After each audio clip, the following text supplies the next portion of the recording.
Hello and welcome to English in Advance. I'm your host, Jessica, and I am so glad you've decided to join me today. Let's start with a question. Have you ever been in a situation where you needed to speak English, but the words just wouldn't come out? Maybe your heart started beating a little faster, your mind went completely blank, and you felt a wave of panic wash over you. You knew the vocabulary, you understood the grammar, but in that moment, the fear of making a mistake, of being misunderstood, or of being judged was just too strong. If you've ever felt this way, I want you to know that you are not alone. This is an incredibly common experience for language learners all over the world. But I also want to tell you something very important. It doesn't have to be this way. Confidence is not something you are born with.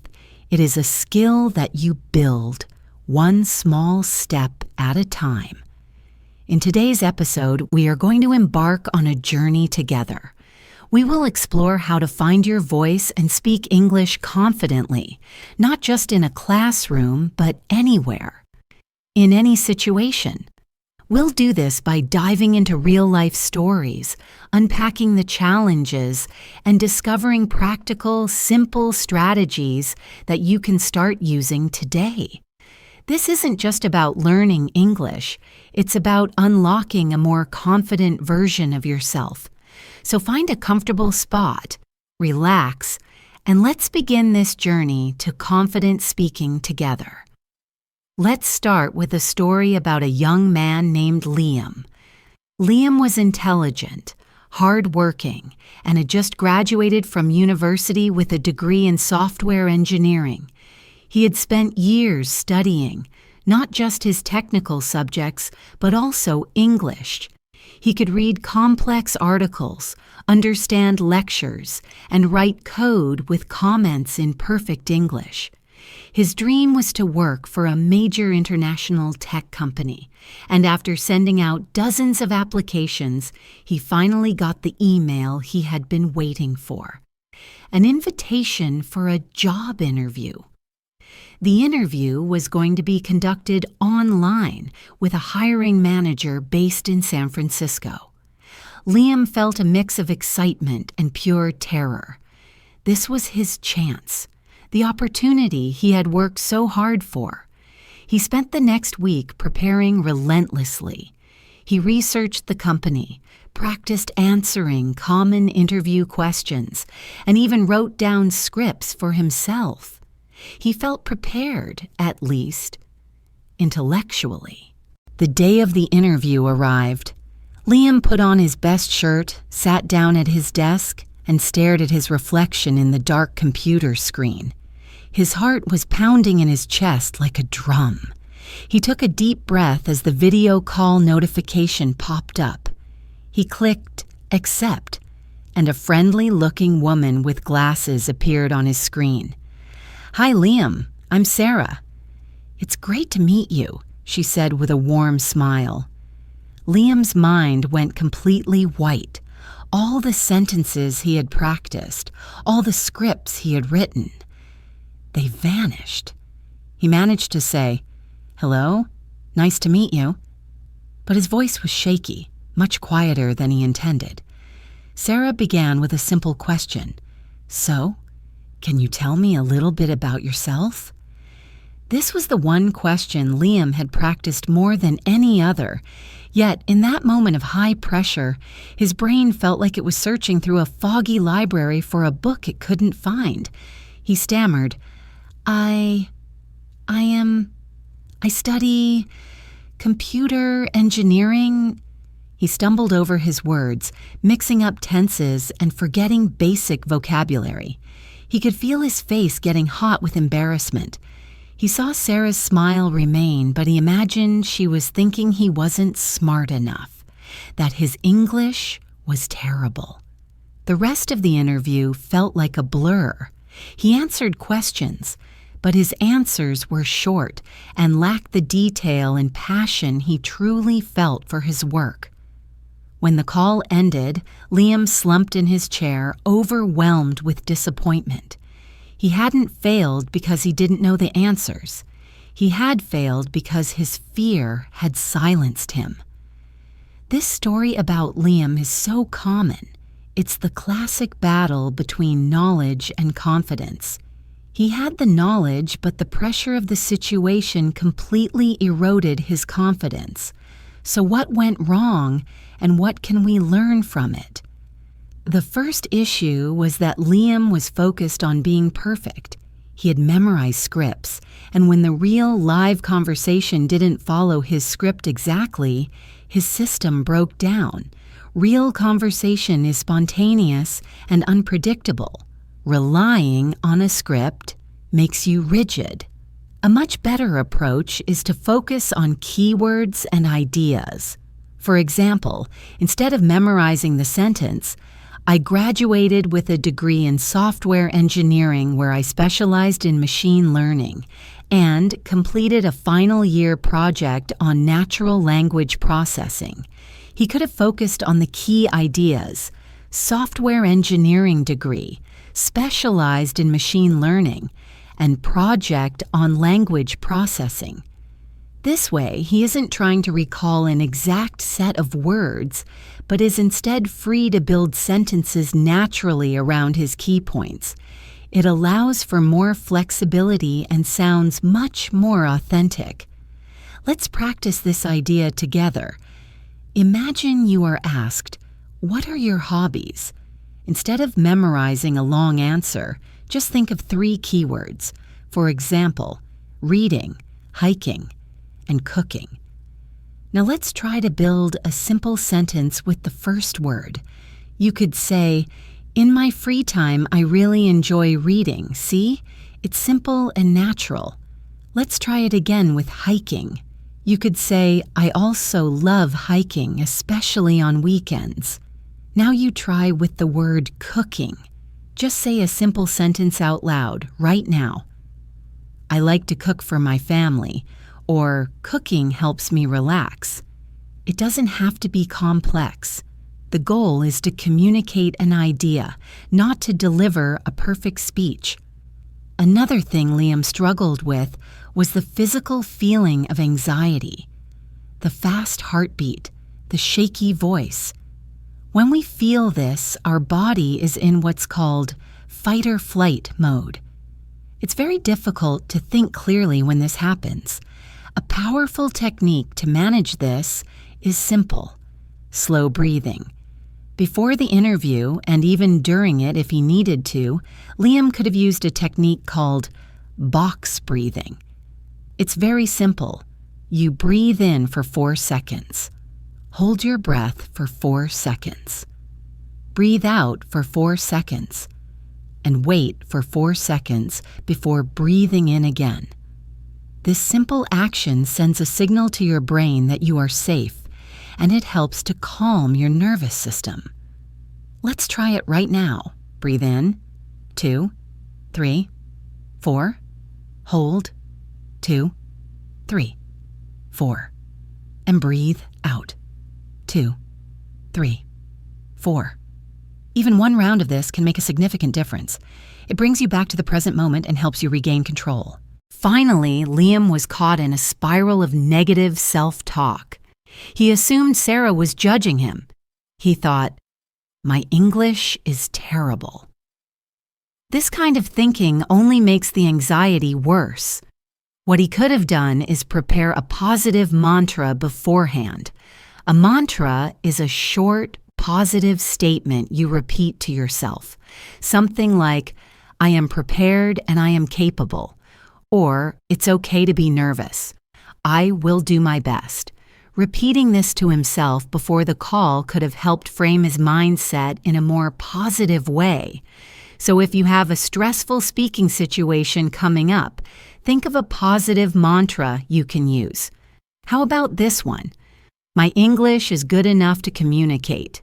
Let's say that together. My English is good enough to communicate. It's not about being perfect. It's about connecting and being understood. Liam's story isn't one of failure.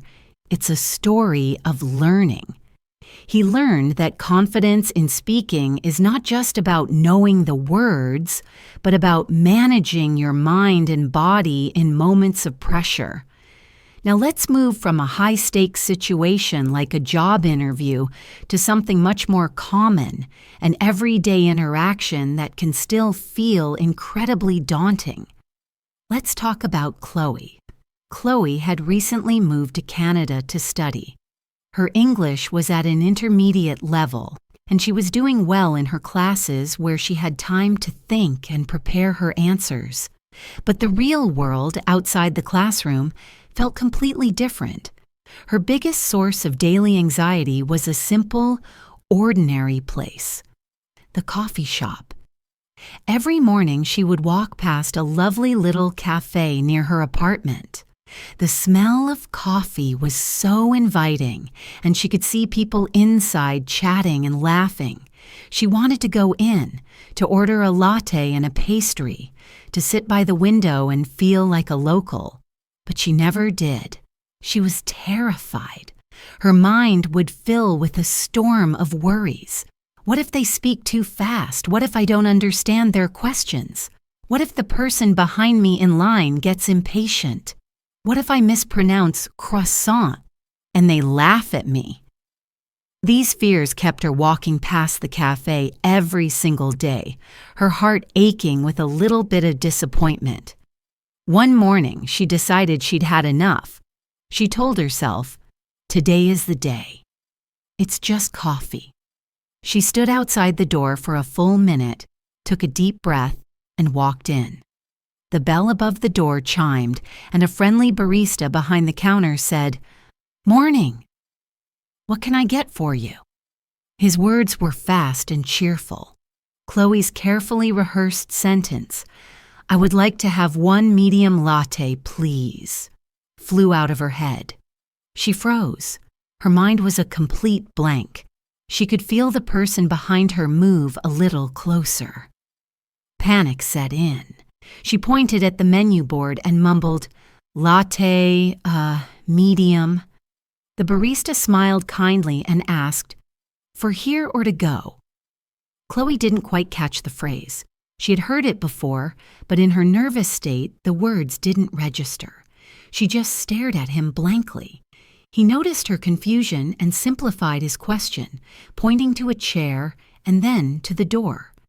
"Stay here or take away?" "Oh, to go," she said quickly, relieved that she understood.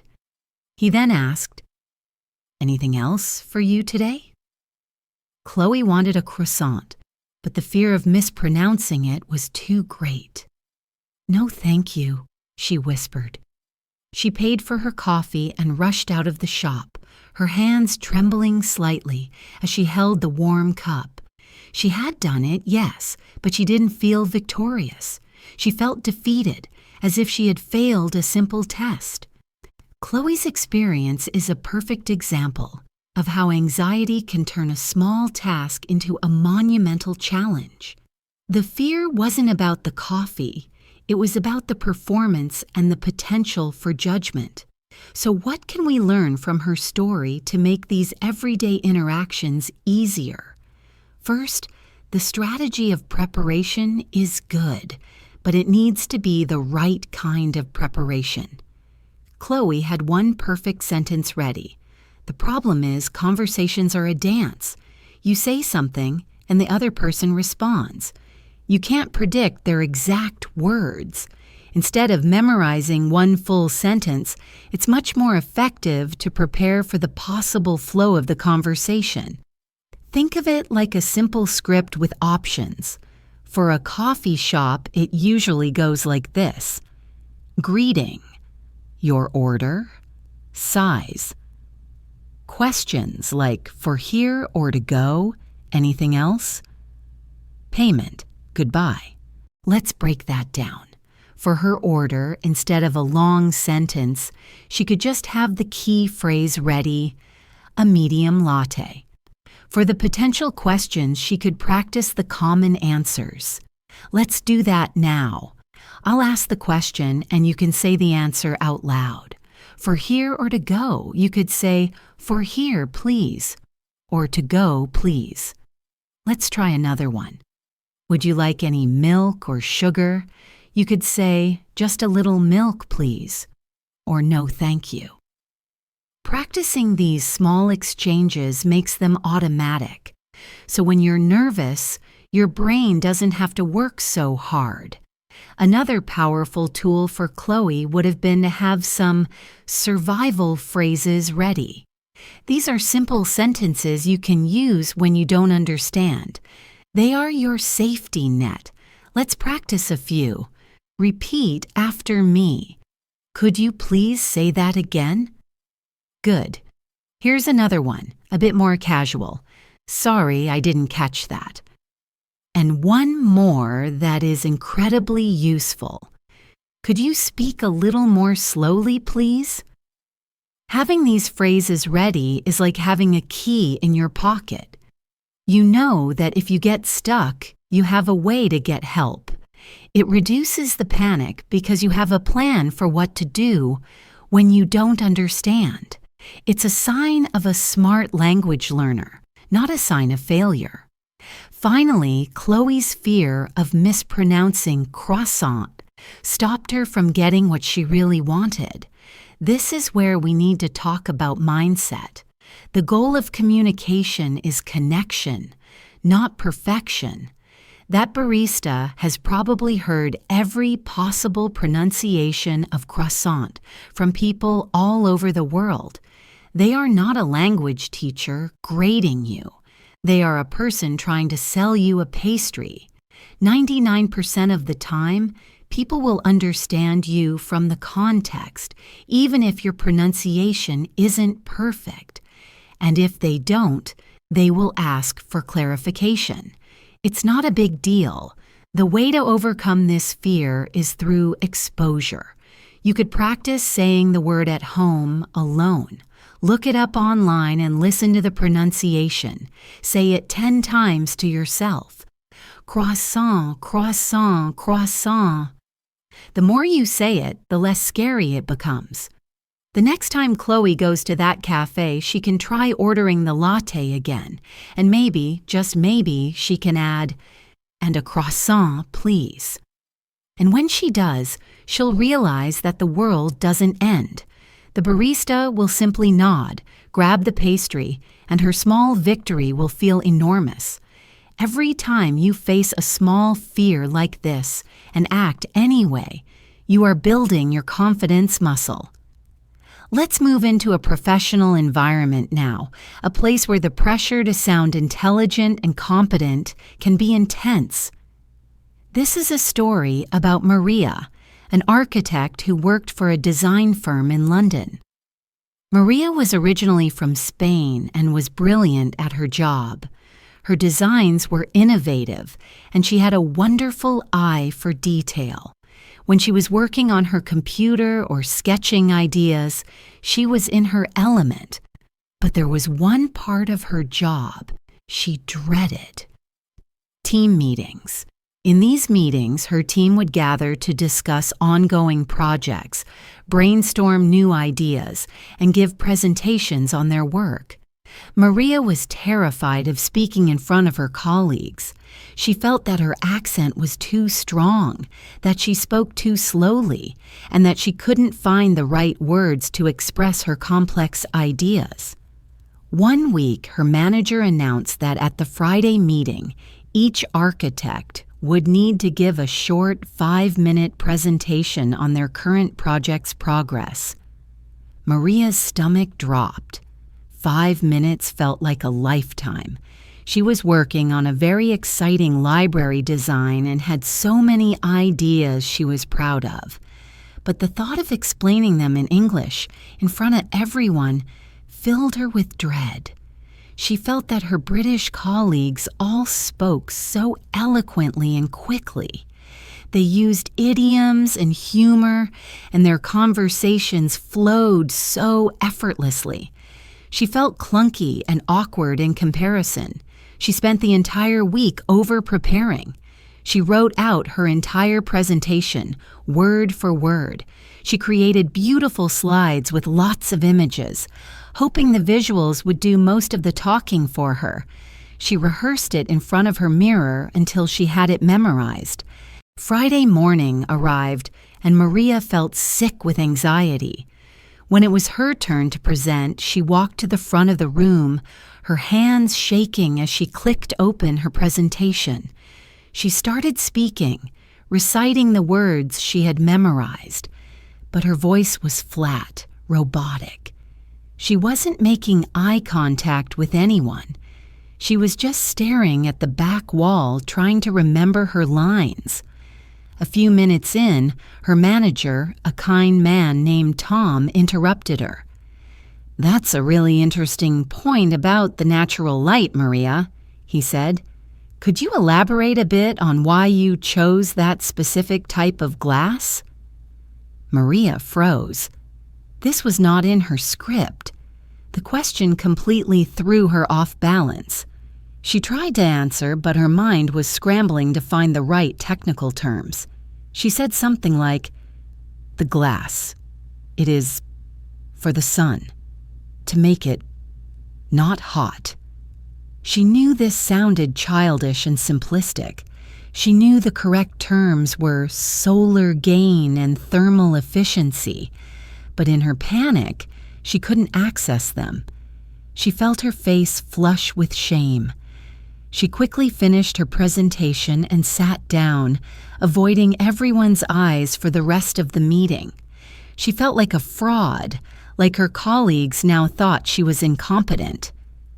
Maria's experience highlights a very specific fear, the fear of not sounding as smart as you actually are.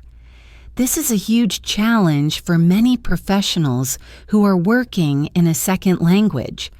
Let's analyze what happened and how she could approach it differently. The first issue, similar to Liam's, was her reliance on a rigid script. A presentation is not a performance of a play. It's a conversation with your audience. When Tom asked a question, he was trying to engage with her ideas, which is a positive thing. But because Maria was in recital mode, the question felt like an attack that derailed her. A better strategy for presentations is to structure your talk around bullet points or key messages for each slide, rather than a full script. This forces you to speak more spontaneously and conversationally. It also prepares you to be more flexible if someone asks a question. Let's practice this. Imagine you have a slide about your project's timeline. Instead of writing out a whole paragraph, your notes could just be Phase 1, Research, completed. Phase 2, Design, in progress, 70% done. Phase 3, Testing, starts next month. Then, when you present, you can talk around these points naturally. You could say, okay, so looking at our timeline, we've successfully completed Phase 1, which was the research phase. We are now well into Phase 2, the design process, and I'd say we're about 70% complete. Our next big step will be Phase 3, testing, which we plan to start next month. This approach sounds more natural and makes it easier to pause and answer questions. Another thing Maria struggled with was comparing herself to her native-speaking colleagues. She heard their eloquent language and felt hers was inadequate. This is a confidence killer we discussed earlier, comparison. It's crucial to reframe this. Maria doesn't need to sound like her British colleagues. She needs to sound like Maria, a brilliant Spanish architect who is also a fluent English speaker. Her accent is not a weakness, it's part of her identity. The goal is clear communication, not perfect imitation. A powerful mindset shift is to focus on your strengths. Maria's strength was her design skill. She could have leaned into that more. For example, When she got stuck trying to explain the technical properties of the glass, she could have said, "It's a bit difficult to explain the technical term, but let me show you what I mean on this diagram." She could have then used her visual aids to support her explanation. This shows confidence in her actual skills rather than highlighting her perceived language weakness. Let's think about some useful phrases for professional settings, especially when you can't find the perfect word. These are your professional survival phrases. You could say, "Let me rephrase that." This gives you a moment to think and try again. Repeat that after me. "Let me rephrase that." Good. Another one is, "The word is on the tip of my tongue, but what I mean is..." This is a very natural and human thing to say. It shows you're fluent enough to even describe the feeling of forgetting a word. Let's practice it. "The word is on the tip of my tongue, but what I mean is..." Excellent. Using phrases like this makes you sound more fluent, not less, because you are managing the conversation confidently. Maria's challenge was real, but it was not insurmountable. By shifting her preparation strategy from memorization to key ideas, focusing on her strengths, and arming herself with a few key phrases, she could have turned that presentation into a confident display of her incredible talent. Let's now travel to a completely different scenario, one that many of us have experienced or will experience. This is the story of Kenji, a tourist from Japan on his first solo trip to New York City. Kenji was incredibly excited. He had a map, a guidebook, and a list of all the places he wanted to see: the Statue of Liberty, Times Square, the Metropolitan Museum of Art. His English was decent. He had studied it in school for years and had been taking conversation classes, but he had never used it in a real, immersive environment. On his second day, he decided to find a famous, hidden-away pizza place he had read about in a blog. It was supposed to be in a neighborhood called Greenwich Village. He took the subway, got off at the correct station, and started walking. He followed the map on his phone, but the streets were a confusing web of winding lanes, not the neat grid he was used to. After walking in circles for 20 minutes, he had to admit it. He was lost. His heart began to beat a little faster. The city felt huge and overwhelming. People were walking quickly, purposefully, and everyone seemed to know exactly where they were going. He felt small and invisible. He knew he needed to ask for directions, but the thought was terrifying. He worried. What if I can't understand their accent? What if they are rude and just walk away? What if I look stupid? He saw a woman walking towards him with a friendly face. He told himself, "Okay, just ask her." But as she got closer, his courage failed him. He stayed silent and she walked past. He did this 2 more times, letting potential helpers pass by because his fear was stronger than his need for help. Finally, feeling desperate, he saw a police officer standing on a corner. He thought, "Okay, a police officer has to help me." He gathered all his courage, walked up to him, and said very formally, "Excuse me, sir. I am profoundly lost. Could you be so kind as to provide me with directions to this specific pizzeria?" He showed the officer the name on his phone. The officer looked at him, a bit surprised by his very formal language, and then laughed a little. It wasn't a mean laugh, just a friendly one. He said, "Profoundly lost, huh? Don't worry, you're close. Just hang a left on this street, go down 2 blocks, and it's the little place on your right. Can't miss it." The officer spoke quickly and used the slang phrase, "hang a left" instead of "turn left." Kenji only understood about half of it. He caught the words 2 blocks and on your right, but he was too embarrassed to ask the officer to repeat himself after the man had been so friendly. He just nodded, said, "Thank you very much," and walked away in the direction he thought was correct, feeling even more confused than before.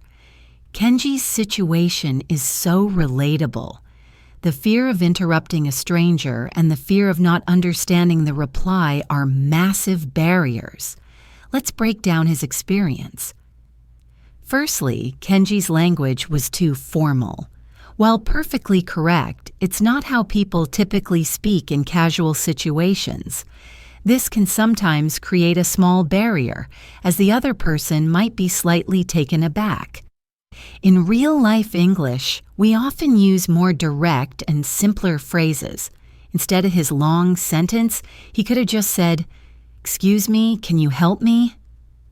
I'm looking for this place."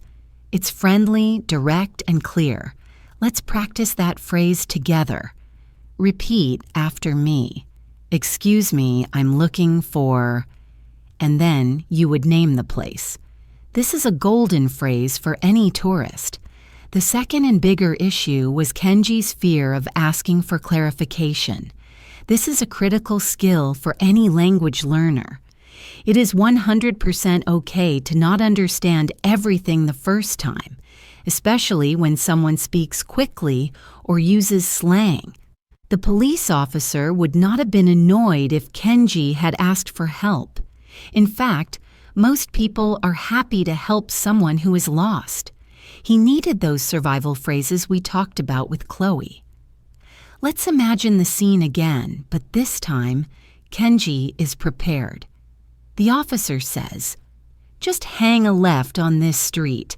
Go down 2 blocks, and it's on your right." Kenji doesn't fully understand.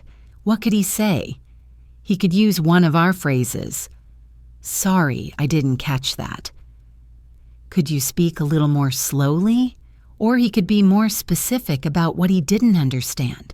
For example, "I'm sorry. What does hang a left mean?" That is a fantastic question.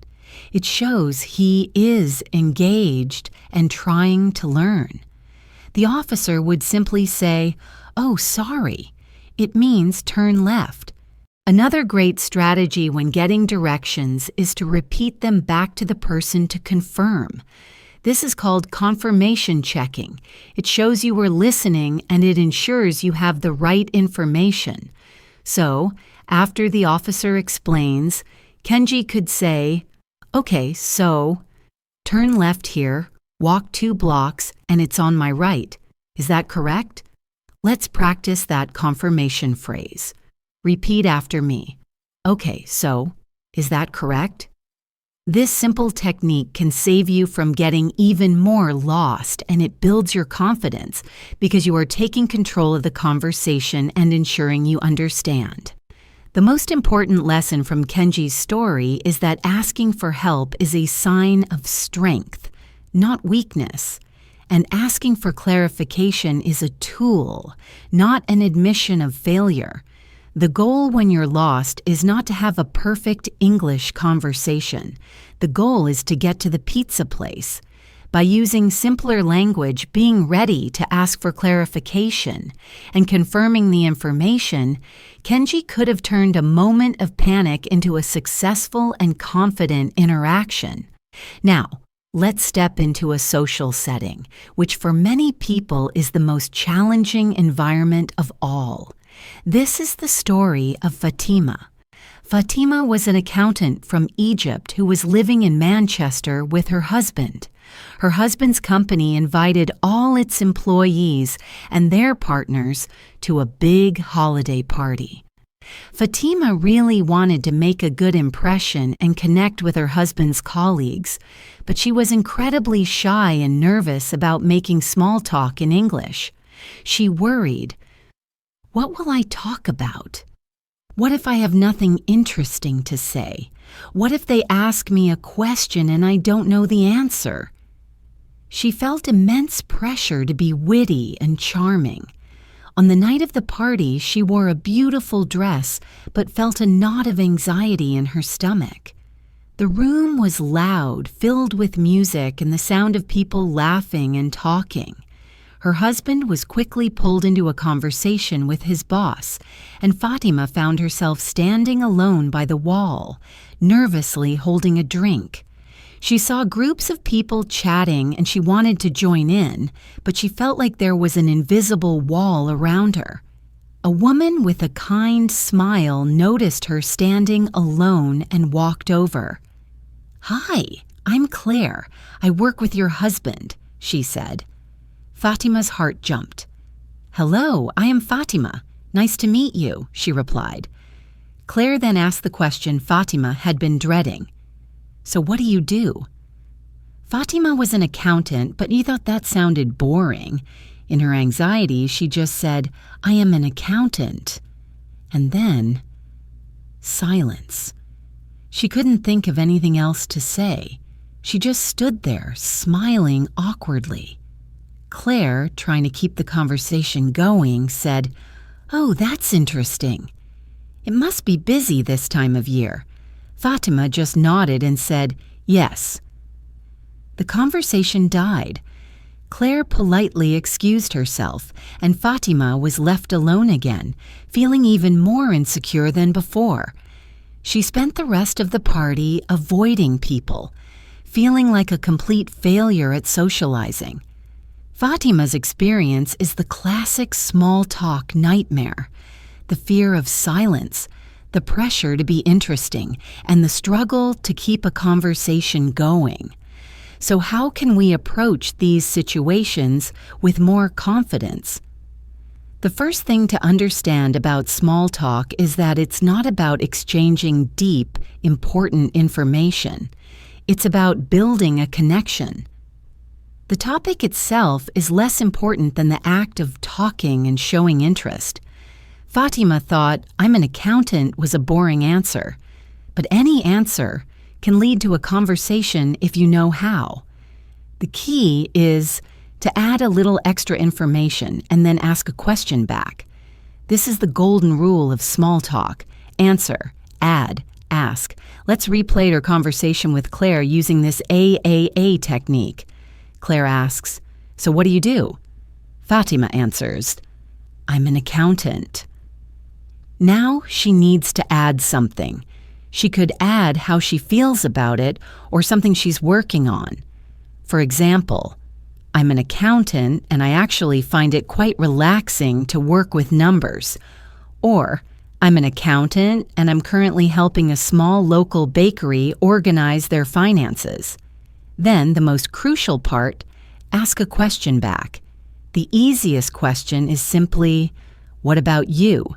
So the full response would be, "I'm an accountant. I work with a few small businesses here in Manchester, which I really enjoy. What about you?" Let's practice that last part, the question back. Repeat after me. What about you? It's simple, but it's the key to keeping the conversation moving. It turns a one-word answer into a real dialogue. Another tool Fatima needed was a list of go-to conversation starters. When you're nervous, your mind goes blank. Having a few easy questions prepared can be a lifesaver. These questions should be open-ended, meaning they can't be answered with a simple yes or no. For example, instead of, "Are you having a good time?" which invites a yes or no answer, you could ask, "What's the best part of your evening so far?" Let's practice that one. What's the best part of your evening so far? Another great one is related to the event itself. How do you know the host? Or if it's a work party, which department do you work in? A very general but effective question is, have you got any exciting plans for the weekend? Let's repeat that one. Have you got any exciting plans for the weekend? Having just 2 or 3 of these questions in your back pocket can make you feel so much more prepared to start or continue a conversation. Finally, we need to talk about listening. Confident speakers are often excellent listeners. You don't have to do all the talking. When Claire mentioned it must be a busy time of year for accountants, Fatima could have used that as a chance to ask a question. She could have said, "Yes, it is. But I'm looking forward to a break. What about you? Do you have a busy period in your job?" This shows you are listening and you are interested in the other person. People love to talk about themselves. If you can be a good listener and ask thoughtful questions, they will think you are a fantastic conversationalist, even if you don't speak that much. Small talk is a skill, not a personality trait. It can be learned. By using the answer, add, ask technique, preparing a few open-ended questions, and focusing on being a good listener, Fatima could transform her experience from one of fear and isolation to one of connection and confidence. Let's shift our focus to a mode of communication that removes all visual cues and relies entirely on our listening and speaking skills, the telephone.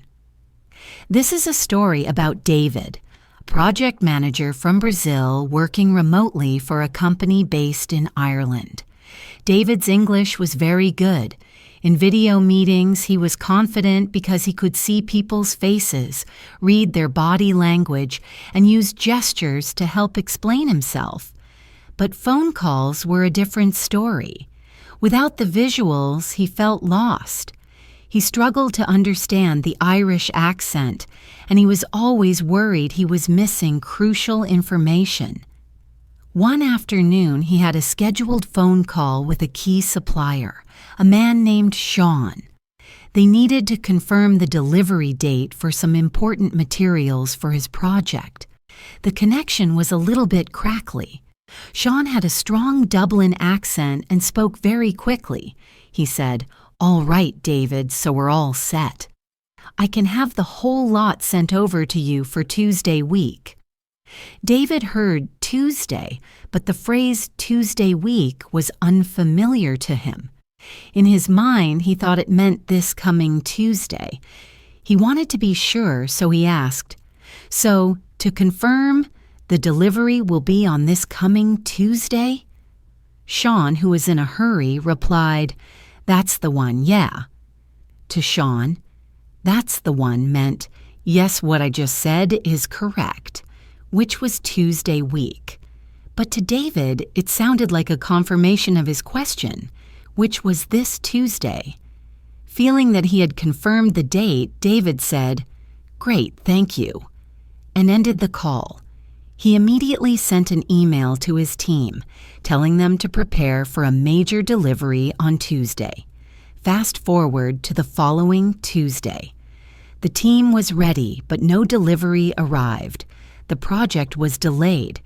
It was a stressful and embarrassing situation for David, all because of a small misunderstanding on the phone.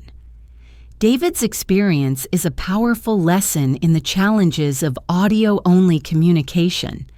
Accents, pace, and unfamiliar expressions can become major obstacles when you can't see the person you're talking to. So what strategies could have helped David avoid this situation? The number one tool for phone calls is the strategy of clarification and confirmation, but it needs to be very explicit. David did try to confirm, but his question was a bit ambiguous. A much more powerful technique is to state the specific date. Instead of saying, "this coming Tuesday," he should have looked at his calendar and said, "Okay, so to be perfectly clear, that is Tuesday the 15th of October. Is that correct? Let's practice that phrase.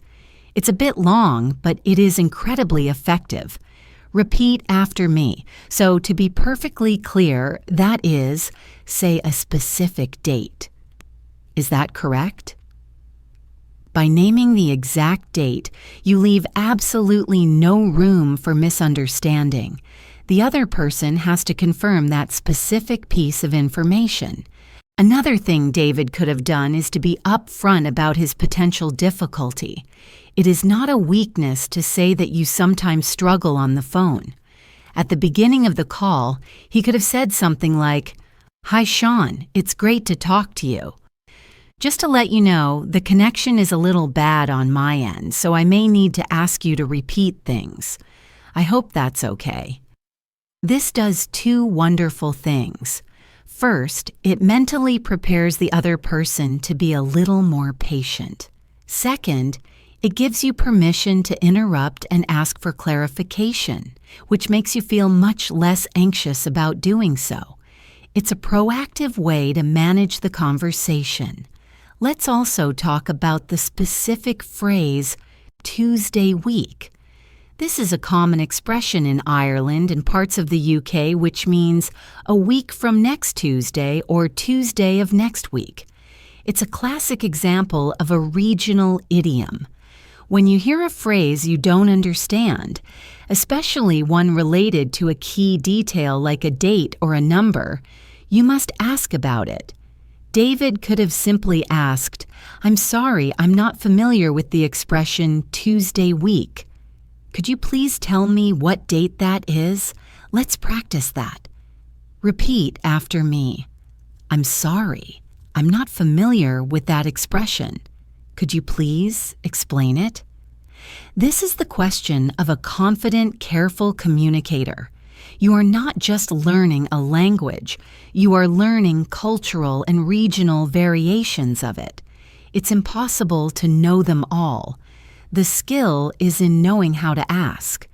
Finally, after any important phone call where key details are discussed, it's excellent practice to send a follow-up email.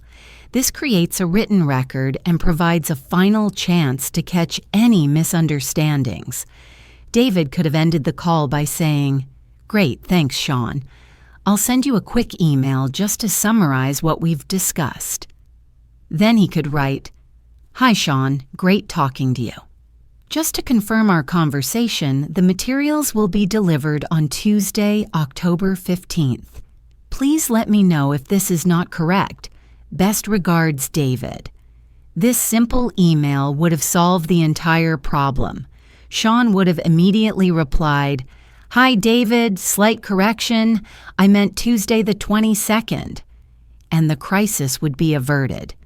Speaking on the phone in a second language is a high-level skill. It requires active listening and courageous questioning. By being explicit, being upfront about potential challenges, asking about unfamiliar phrases, and confirming in writing, you can turn a source of anxiety into a display of professional competence. Let's now turn to a situation that carries a lot of emotional weight, where the need to be understood is not just practical, but deeply personal. This is the story of Sophia, a mother from Poland who had recently moved to a small town in England with her family. Her 7-year-old son, Adam, had just started at the local primary school. Sophia's English was functional for shopping and daily tasks, but she lacked confidence in more serious conversations. One day, she received a note from Adam's teacher asking to schedule a meeting to discuss his progress. Sophia's heart sank. She was immediately filled with worry. Is Adam in trouble? Is he not making friends? Is he behind in his lessons? The thought of discussing her son's well-being in a language she wasn't fully comfortable with was terrifying. She was afraid she wouldn't be able to properly understand the teacher, or even worse, that she wouldn't be able to properly defend or explain things about her son. She agreed to the meeting and spent the days leading up to it in a state of anxiety. She tried to anticipate what the teacher might say and practiced phrases in her head. On the day of the meeting, she walked into the brightly decorated classroom. The teacher, Mrs. Evans, was a kind woman with a gentle smile. She welcomed Sophia and they sat down at a small table. Mrs. Evans started by saying, Thank you for coming in, Sophia. I just wanted to touch base about Adam. He's a delightful boy, very bright, but he seems to be quite reticent in class. Sophia heard delightful boy and bright, which made her feel relieved, but then she heard the word reticent. She'd never heard that word before. She didn't want to seem uneducated, so she just nodded, pretending to understand. Mrs. Evans continued, "He rarely participates in group discussions, and I'm a bit concerned about his social integration." Again, Sophia understood parts. She heard group discussions and social, and her anxiety flared up again. She thought the teacher was saying Adam had no friends. Her own fear and insecurity started to cloud her ability to listen. She immediately became defensive. "Adam has friends," she said, her voice a little too sharp. "He plays with children in our street." Mrs. Evans looked a little surprised by her tone. She tried to explain, "Oh, of course. I'm sure he does. I just mean here, in the classroom environment." But the conversation had become tense and awkward. Sophia left the meeting feeling frustrated and upset, convinced the teacher disliked her son and misunderstood him. She also felt like she had failed to represent him properly because of her language barrier. This story is so poignant because it involves our deepest emotions and our roles as parents or caregivers. The desire to protect and advocate for our loved ones is universal. Let's look at the communication breakdown and what could have created a better outcome.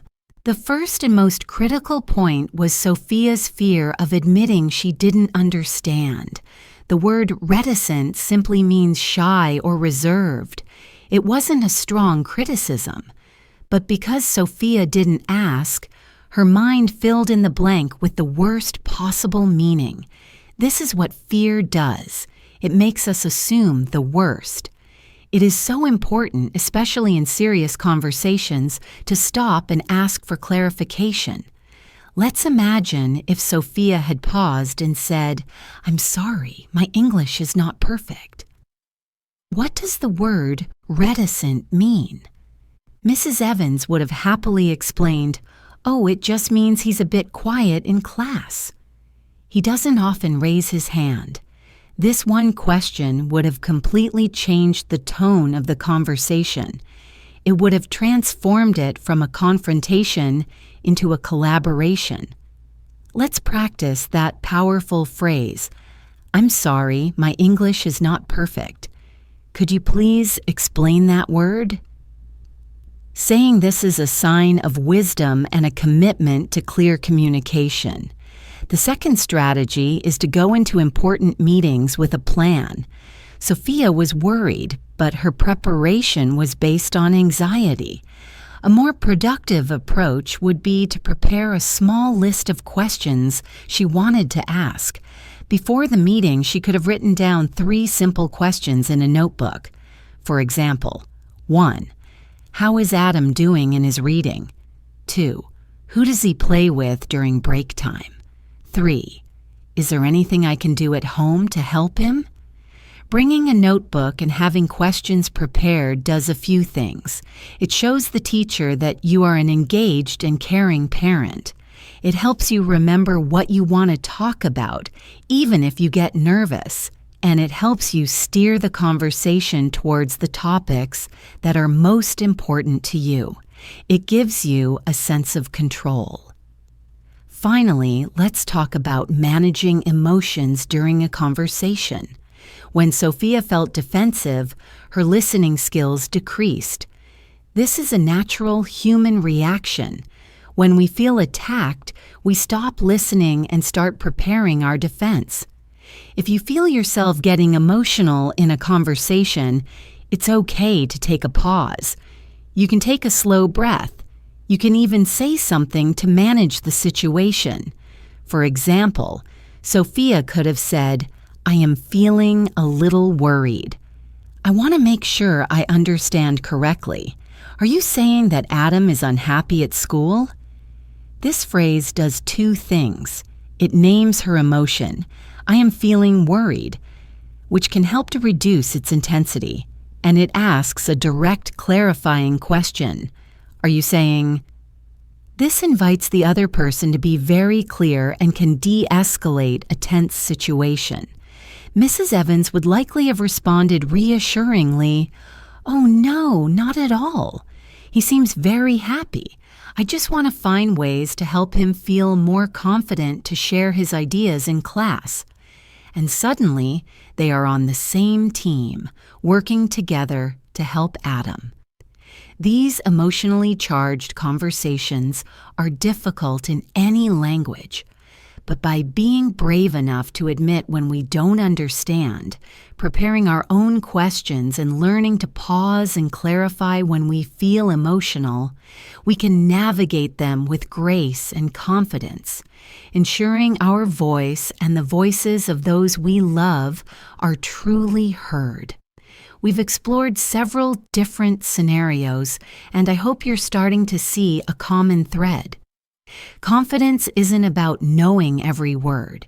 It's about having the right strategies to handle the moments when you don't. It's about mindset, courage, and practice. The journey to confident speaking is filled with small steps, and every story we've discussed is a reflection of those steps. From Liam's interview to Sophia's meeting, each character faced a barrier that felt huge in the moment. But in every case, there was a path forward, a simple phrase, a breathing technique, a shift in perspective. Remember that progress is not linear. You will have days when you feel incredibly fluent and confident, and you'll have days when you stumble over simple words, just like Chloe in the coffee shop. That is completely normal. The key is to be kind to yourself on those difficult days. Don't let one awkward conversation define your entire English-speaking ability. Instead, see it as a learning opportunity. Ask yourself, what could I try differently next time? Every interaction is a chance to practice. The person behind the counter at the supermarket, the parent you see at the school gates, a colleague you pass in the hallway. These are all low-pressure opportunities to say, "Hello, how are you?" or "Have a nice day." These small positive interactions build up your confidence account over time. As we bring our episode to a close, I want to leave you with one final thought. Your voice is important. Your ideas, your stories, your questions, they deserve to be heard. Learning to speak English confidently is not just about passing a test or getting a job. It's about unlocking your ability to connect with people from all over the world, to share who you are, and to participate more fully in the global conversation. The journey may feel long, but you have already taken the most important step by simply showing up today and deciding to learn. Thank you so much for spending your time with me here at English in Advance. I hope the stories and strategies we discussed today have inspired you and given you some practical tools to use on your own journey. If you found this episode helpful, please consider subscribing to the channel and sharing it with a friend who might also be working on their confidence. And I would love to hear from you. Leave a comment below and tell me about one small step you are going to take this week to practice your English speaking. It could be as simple as ordering a coffee or asking a stranger for the time. Let's support each other. I'm Jessica, and I look forward to seeing you in our next episode. Keep practicing, keep believing in yourself, and speak with courage. Bye for now.